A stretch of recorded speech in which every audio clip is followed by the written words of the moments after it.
আজকে রান্না করছি লাউ চিংড়ি। লাগছে চিংড়ি মাছ, ডুমো ডুমো করে কাটা আলু, ছোটো ছোটো করে কাটা লাউ, মশলার মধ্যে হচ্ছে টমেটো, পেঁয়াজ, রসুন, কাঁচা লঙ্কা,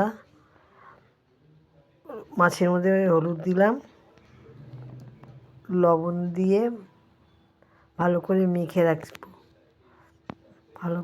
রাখবো যাতে লবণটা ভালো হয়। কড়াইতে তেল দিয়ে দিলাম,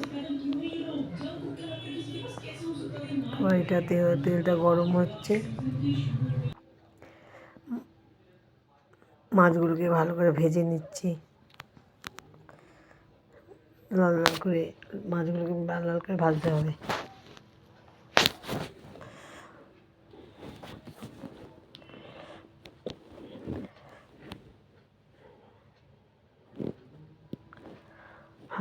ভালো করে মাছগুলোকে ভেজে নিলাম।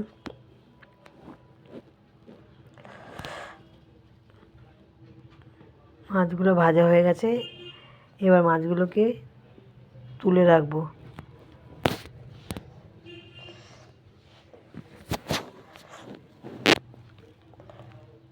মাছগুলোকে তুলে রাখলাম। এবার কড়াইতে আবার একটু তেল দিলাম, ফোড়নে তেজপাতা, শুকনো লঙ্কা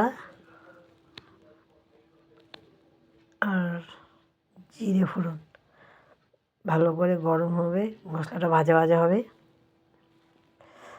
তারপরে ছেড়ে দেবো আলুগুলোকে ভালো করে ভাজা করতে হবে।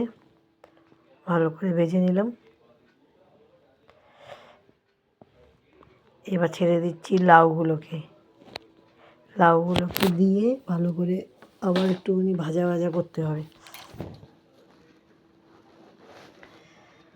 ভালো করে নাড়াচাড়া করতে হবে যাতে ভালো করে দিলাম লবণ, হলুদ গুঁড়ো, আদার পেস্ট,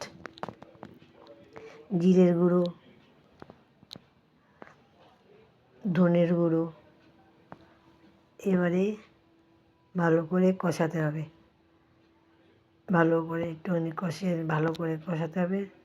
তারপরে পেস্টটা দিয়ে দিলাম।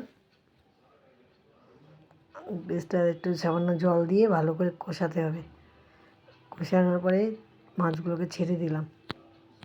দেওয়ার পরে আরও একটু কষাতে হবে, ভালোভাবে কষাতে হবে। কষানো হয়ে গেলে তার মধ্যে একটু সামান্য চিনি দিতে হবে, দিয়ে ভালো করে কষিয়ে এরকম যখন অল্প হয়ে আসবে